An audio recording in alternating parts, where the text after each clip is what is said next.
Eu quero ser grato ao Senhor por esta oportunidade de nós estarmos aqui adorando e bendizendo o nome do Todo-Poderoso. Ele merece a honra, Ele merece a glória e o louvor. Os irmãos acharam? Vamos ler em primeira carta aos Coríntios, no capítulo 12, versículo 12 em diante. A epígrafe diz assim: porque assim como o corpo é um, e tem muitos membros, e todos os membros, sendo muitos, são um só corpo, assim é Cristo também. Versículo 13: pois todos nós fomos batizados em um mesmo Espírito, ou em um Espírito, formando um corpo, quer judeus, quer gregos, quer servos, quer livres, e todos temos bebido de um Espírito. 14: porque também o corpo não é um só membro, mas muitos. Se o pé disser: porque não sou mão, não sou do corpo, não será por isso do corpo? E se a orelha disser: porque não sou olho, não sou do corpo, não será por isso do corpo? Se todo o corpo fosse olho, onde estaria o ouvido? Se todo fosse ouvido, onde estaria o olfato?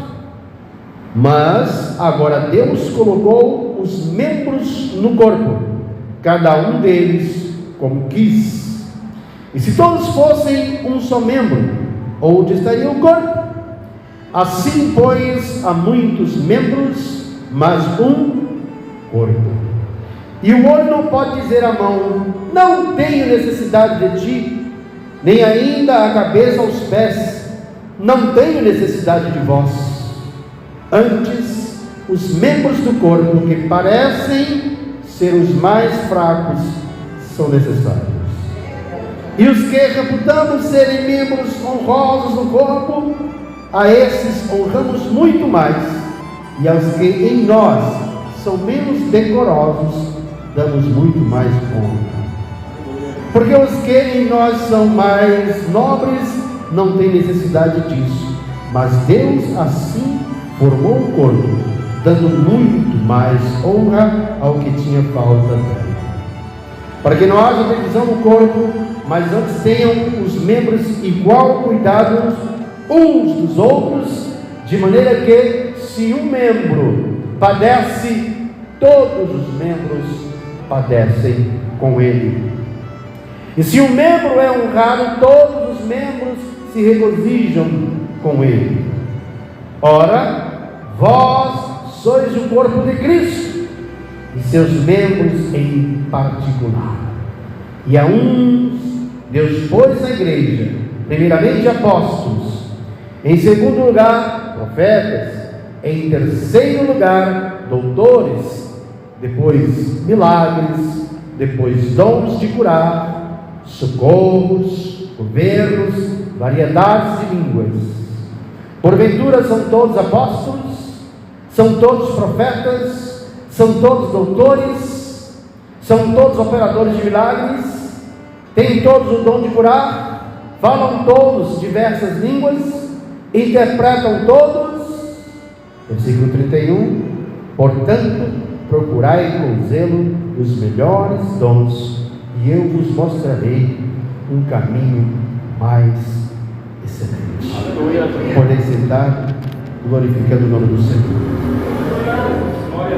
Mas o Senhor havia palpitado em meu coração esta palavra. Confesso aos irmãos que eu ainda estou estudando mais profundamente acerca desta palavra, mas eu falei: Senhor, hoje o Espírito Santo me imbuiu a trazer um pouco, uma porção desta palavra, acerca do que significa um corpo, a unidade de um corpo. O apóstolo Paulo, quando ele escreve a carta aos Coríntios, ele escreveu duas vezes. Primeiro, uma carta de recomendações, quando ele recebe notícias de que a igreja de Corinto está devastada, como foi lido aqui pelo irmão Josivan, concluindo aquilo que Deus usou a boca dele para falar. Homens usurpadores entraram no meio daquele povo e começaram a lançar doutrinas que não eram doutrinas ensinadas pelo apóstolo Paulo, porque Paulo foi um dos fundadores, ou o fundador da igreja de Corinto, uma igreja grega, né? E ali alguns irmãos, claro que havia muitos doutores que se converteram ao evangelho, muitos rabinos, muitos judeus também se converteram a Cristo, mas tinham em seus corações peculiaridades e particularidades. Então o apóstolo Paulo vem ensinando desde o primeiro capítulo até no capítulo 12, por exemplo, ele fala sobre os dons espirituais a partir do versículo 1 ao versículo 11, e vem explicando sobre a diversidade de dons que havia o Espírito Santo operado na vida de cada crente. E como nós, como igreja de Cristo, como o próprio apóstolo já explicou, porque essa leitura é uma leitura autoexplicativa, ele chega a dizer, fazer uma comparação, que a igreja de Cristo é um corpo. Se os irmãos pararem no espelho para observar, você vai, de preferência, se você estiver despido, você vai perceber que no seu corpo existem diversidade de membros. Até a mão, para ela ser uma mão, ela precisa ser completa com 5 dedos. Alguns têm 6 dedos. E quando ele fala isso, ele queria mostrar para alguns daqueles crentes de que a igreja de Cristo precisava da unidade. Porque havia um que dizia: não, mas eu sei mais do que você, eu falo melhor que você, mas eu tenho esse dom, eu tenho essa capacidade, eu sou doutor, eu recebi de Jesus Cristo, mas eu sou um filósofo. Então havia aquela divergência de posição dentro da igreja.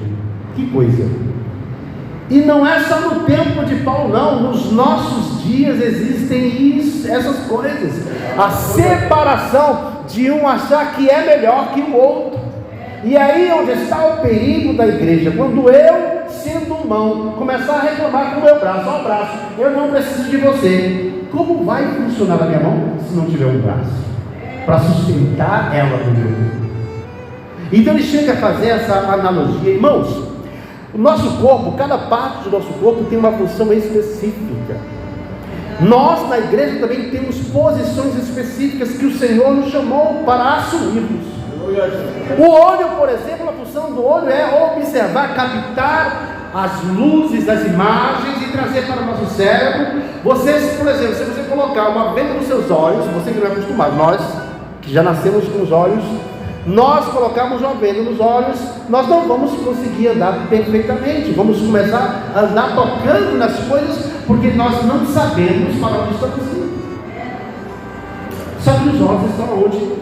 Na cabeça, faz parte do corpo. Então o apóstolo Paulo faz essa analogia, que interessante, irmãos. Porque, versículo 14, porque também o corpo não é um só membro, mas muitos. Ou seja, a igreja de Cristo, ela precisa de movimento, porque ela é um corpo, ela é um total. Precisamos de pessoas que evangelizam. É bem notório quando nós lemos que o apóstolo Paulo fala assim: nem todos são apóstolos, ou seja, nem todos serão pastores, nem todos serão profetas, nem todos falarão muitas línguas. E aqui línguas não eram línguas estranhas, são línguas naturais. Nem todos interpretarão línguas, por exemplo. Deus pode levantar o presbítero Josivan para traduzir quando alguém está falando em línguas estranhas, por exemplo. A interpretação, aliás. Só que Deus divide esses dons para cada um como Ele quer. Se Ele te chamou para estar sendo um dirigente, você vai ser um dirigente. Se Deus está te chamando para ser um zelador, você vai ser um zelador.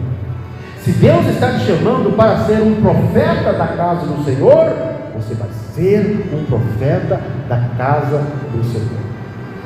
Porque eu já participei de lugares, irmãos, que como é hoje um culto de ensino, que havia pessoas que aglomeravam cargos em si e não conseguiam assumi-los. Eles assumiam posições que não eram para assumir, ou seja, deveriam dividir aquela função, porque o corpo precisa de diversos membros. E a igreja de Cristo, para crescer, ela precisa de pessoas que exerçam a sua função dentro da casa do Senhor. E aqui o apóstolo Paulo diz assim: se o pé, olha que interessante, se o pé disser, porque não sou mão, não sou do corpo. Aí ele fala assim: eu não sou pastor, então não tenho obrigação de fazer tal coisa. Eu não sou zelador, então não tenho obrigação de fazer tal coisa. Eu não sou dirigente do ciclo de oração, então não sou obrigado a fazer tal coisa.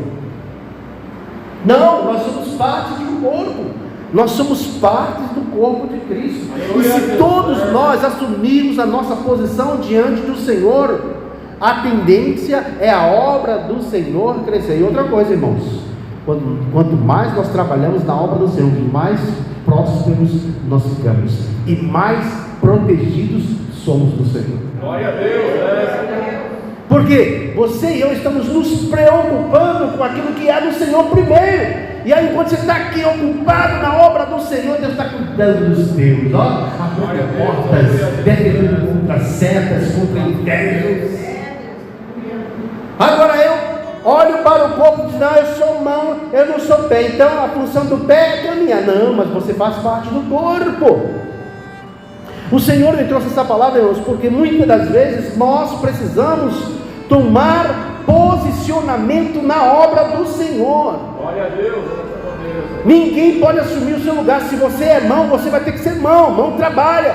Mão tem um sensor na mão que, por exemplo, se você colocar num lugar que você sente se é quente ou se é frio. Não é só, a função da mão não é só pegar.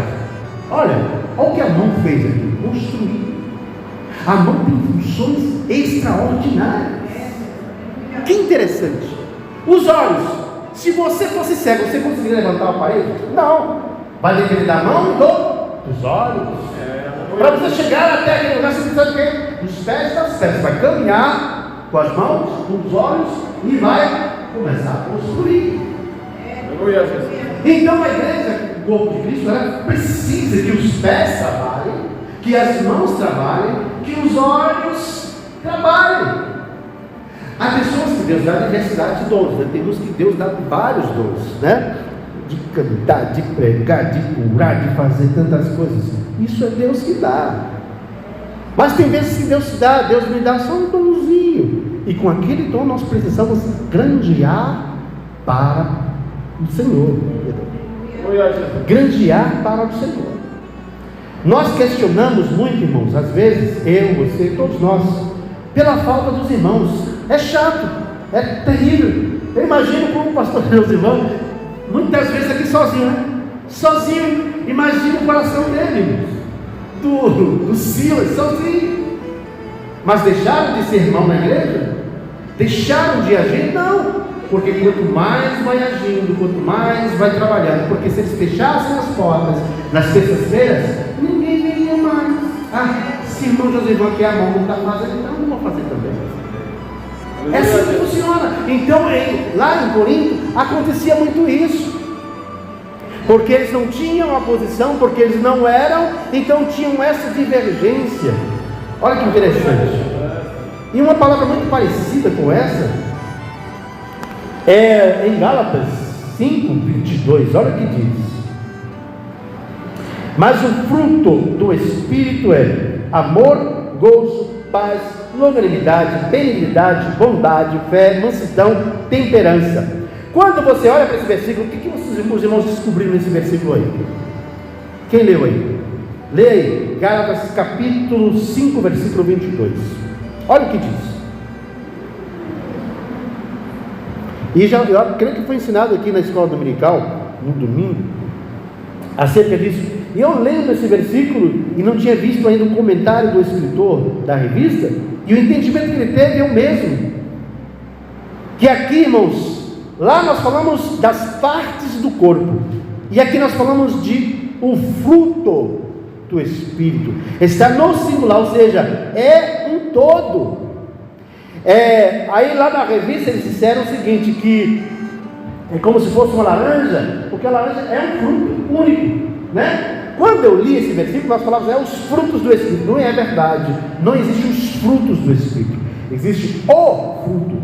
Um fruto só, com diversidade de gomos. Separação. Lembra mim?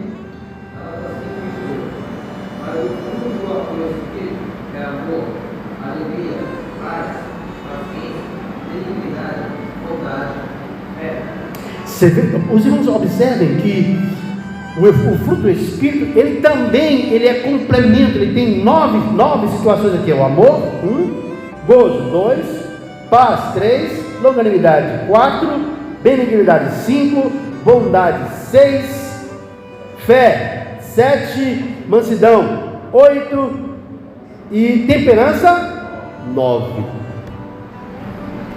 Dentro de um fruto existem 9 propriedades. Agora eu pergunto para os irmãos, muitas das vezes nós olhamos e lemos falando, será que eu tenho amor? Será que eu tenho gozo? O que é gozo? Alegria. Gozo é uma alegria incontida. Porque tem aquela alegria, aleluia, alguém conta uma piadinha, você dá aquela risadinha. Mas a alegria, o gozo da alegria, é algo que vem de dentro, você não consegue parar. Vocês já ouviram alguma coisa bem engraçada, você não conseguia parar de rir? É uma coisa tão boa, porque o sentimento de rir, que você ri. Olha como Deus nos dá tantos prazeres, né? Eu não posso falar aqui alguns outros, mas um dos prazeres é esse de rir. O corpo, quando você ri, diversos músculos do seu corpo, o seu corpo existe diversos membros, né? Que você ri. Por exemplo, quando você vai rir, a sua barriga, né, começa... células, né? Começa a agir. Aí seu músculo se mexe, você se relaxa, porque é uma das funções do gozo, da alegria. Agora se eu ando assim só, envelheço mais, tenho mais marcas de expressão, meus músculos envelhecem mais, né? Dizem alguns especialistas que quando você ri assim, ó, isso aqui quanto mais você ri, mais o seu rosto fica formoseado. Né? Porque são exercícios. Assim, né? Se você ri demais, você é jovem. Então, a alegria formoseia o rosto, o riso formoseia o rosto. Agora, o crente que diz, eu sou crente, não tem um fruto do Espírito, tem raiva do irmão, não tem amor, não tem alegria, não tem prazer de vir à casa do Senhor, não tem prazer de colocar um hino. Tem gente que gosta do sambinha, o sambinha, mas não coloca um hino de Maravilha, aqueles hinos antigos, mas coloca sempre aquela musiquinha romântica, tchau, Jesus. Esquece-se de ouvir coisas que são agradáveis. Eu aprendi uma coisa, irmãos, toda vez que eu venho para a casa do Senhor, eu boto sempre uma pregação, eu sempre boto um louvor, porque aquilo estimula. Quando eu chego aqui, eu chego alegre. Aí eu boto lá no Datena, porque morreu 10, porque morreu 15, porque morreu 20, porque destruiu. Você chega aqui e fala assim, ai meu Deus do céu, quanta tragédia. Em vez de você trazer alegria para a igreja, você traz o quê? Tristeza. É por isso que eu desliguei o negócio de televisão. Eu não tenho, só tenho YouTube, que eu assisto o que eu quero. É tanta mentira, é tanta falsidade, só para pegar a sua atenção e ganhar dinheiro com você. Bota um louvor e vem para cá do Senhor. Faça um teste, irmãos. Faça um teste. Começa a colocar um louvorzinho antes de vir para a igreja. Com muito, lava na roupa, com muito louvor, com muito, e vai lavando, vai limpando. Você chega aqui, não é uma alegria que você fala, meu Deus, o que eu estou sentindo? Sabe o quê? Porque o seu culto começou dentro de casa. Oh, aleluia!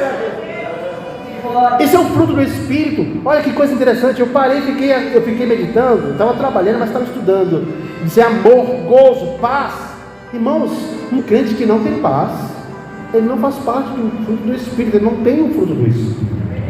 E a gente precisa buscar, para nós sermos corpo de Cristo, sermos mão do corpo de Cristo, ouvido do corpo de Cristo, perna, pé, porque a igreja precisa caminhar. A gente precisa ouvir coisas, porque nós também, de Cristo, nós somos ouvidos.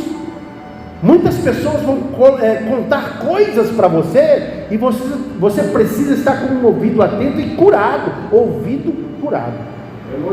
Para você não ouvir, sair falando outra coisa. Não, você ouve, guarda, ora ao Senhor para lhe dê sabedoria para trazer uma boa resposta. E depois você vai usar a boca, que é boca de Deus. Glória a Deus. Às vezes nós somos boca de Satanás. Ai, meu! Oi, irmão, estou passando por uma fase. Ah, meu irmão, já passei por isso aí? Ih, irmã, é só começar, é só começar. E você ouviu a palavra de sentir, irmãos? Deus colocou no coração, nunca vou te dar uma palavra de desânimo. Você vai lá, você vai. Sabe por quê? A palavra tem poder. E você, como crente, você tem a autoridade de profetizar a vida do Senhor. Começa a falar, por exemplo, faz só fazer o teste, né? Que você vai fazer isso todo dia. Mas faça o teste. Eu vou uma situação para você e você vai, irmão. Ixi, vai dar tudo errado. Observe o olhar do irmão. Opa, não é verdade. Nem Deus. Agora, tem uma palavra de ânimo, de incentivo para você. A pessoa sai daquela situação. Porque não adianta, irmãos, eu olhar para a situação e julgar a situação. Primeiro, ouço a situação e ora ao Senhor, e o Senhor vai lhe dar a estratégia para dar a palavra com temperança. Ah, eu acho não. Em Cristo, o Senhor, Jesus, sempre Ele. Glória a Deus. E voltando aqui, já encerrando, já não temos mais tempo. O fruto do Espírito foi para o Espírito. Longanimidade, sabe o que é longanimidade? Longanimidade é a mesma coisa que você assim, deixa para lá. Ô irmã Eliseu, alguém está falando de você para o irmão Josival, deixa para lá. Longanimidade. Deixa. Ah, o fulano está planejando fazer isso, ó. Deixa para lá, isso é longanimidade. É o que Deus muitas vezes faz conosco. Eu pego, você peca, e Deus, pode ir, vai caminhando. Só que nessa longanimidade de Deus deixa, né? Longanimidade é que nós deixa para depois. Longo, ó. Lá na frente é que nós vamos ver resultado. Deus permite você ir até um certo ponto, mas vai chegar um ponto. Se Deus permitir, você cai. Mas se Deus não permitir, até aqui, vem aqui. Deus foi longânimo conosco quando nós estávamos no pecado. Bebia, batia, xingava, fazia, foi longânimo. Mas chegou uma hora que o Senhor veio com misericórdia e nos convenceu do pecado, da justiça e do juízo. Benignidade. Alguém me perguntou o que é benignidade. O que é benignidade? É uma bondade exacerbada. É aquilo que você faz por alguém sem querer em troca nada. É uma pessoa benigna. É uma pessoa correta um com o outro. Às vezes você recebe até uma palavra de ofensa e você é longânimo e tem aquela bondade de perdoar. Não tem aquela vingança. O espírito de vingança. Sabe por quê? Porque se eu me vingar, Deus não vai colocar a mão. E a minha vingança sempre há de quebrar a cara. Mas a vingança do Senhor, essa não falha. Horrenda coisa é cairmos na mão de um Deus irado. Benignidade, bondade. Bondade já está explícito. É a pessoa boa, é aquela pessoa que é bom caráter, né? Dá gosto de você ficar perto dela. Quer ver uma pessoa bondosa? Não é porque está na frente, não. O senhor Henrique, ele tinha, acho que eu te conheci, você tinha o quê? Uns 6 anos? 7 anos? 6 aninhos ele tinha. Mas esse menino era um guri tão bondoso. Ele falava meio ronco assim, ele falava assim: ó tio, tem um biscoito aqui, você não quer não tanto, né? A irmã dela dava o biscoito para ele, pegava muito tempo. Sempre foi uma pessoa assim, repartiu todo mundo. E às vezes ele ficava com uma bolachinha, meu Deus, ele ficava, sabe por aí, melhor que bola, ele ficava com uma bolachinha. Isso é bondade. Não é porque eu não vi isso aí, não.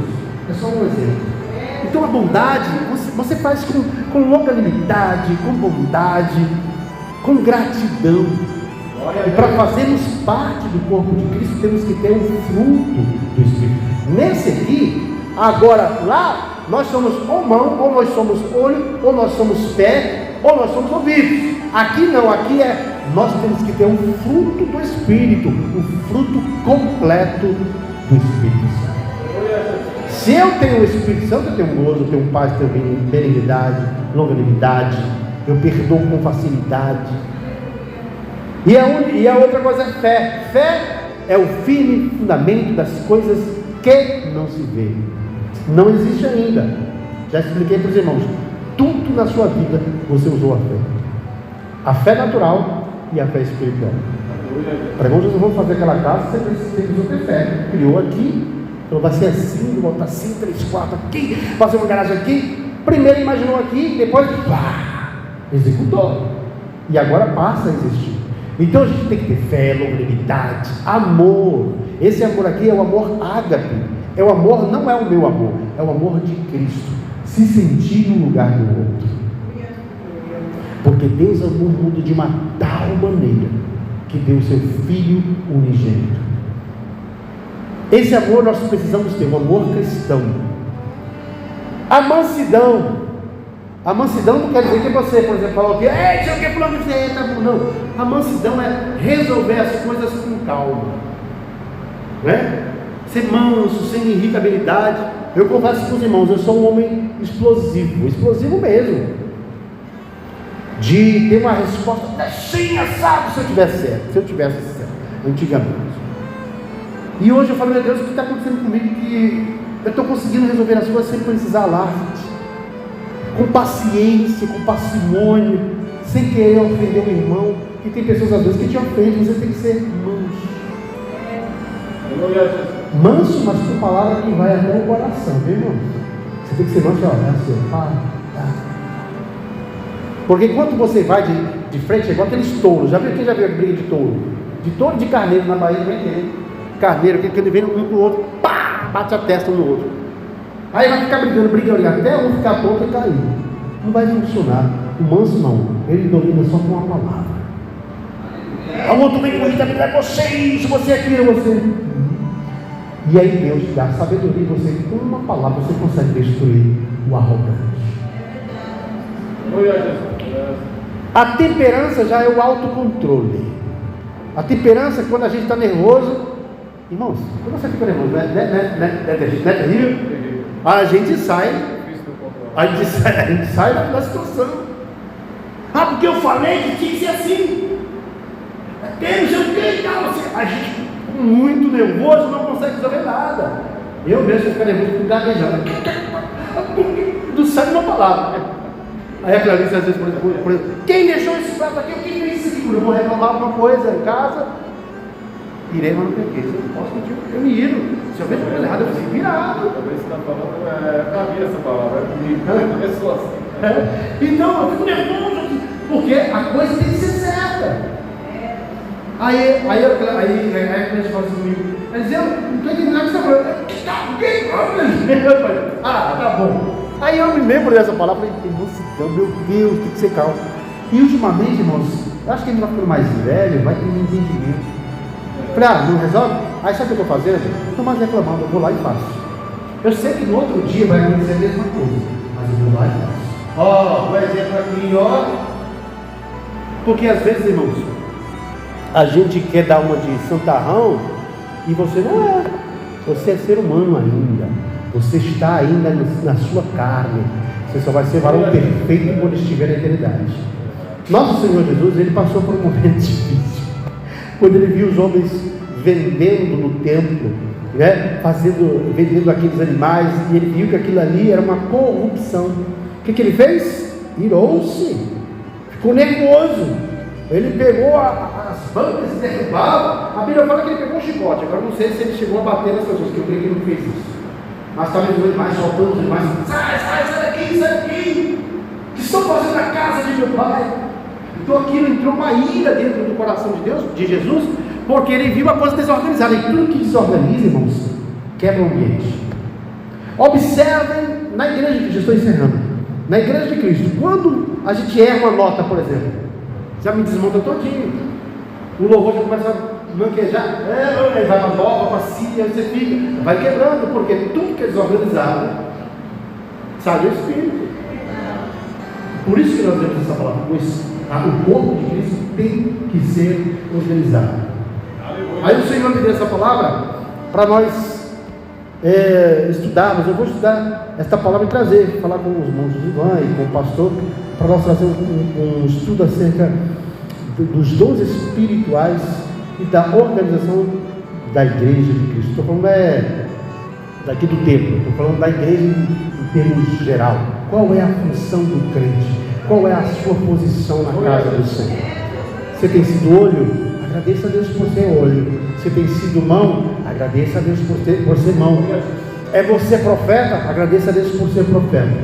Mas vamos buscar os melhores dons. E o melhor dom é o dom do amor. Amém? Que Deus nos conceda paz.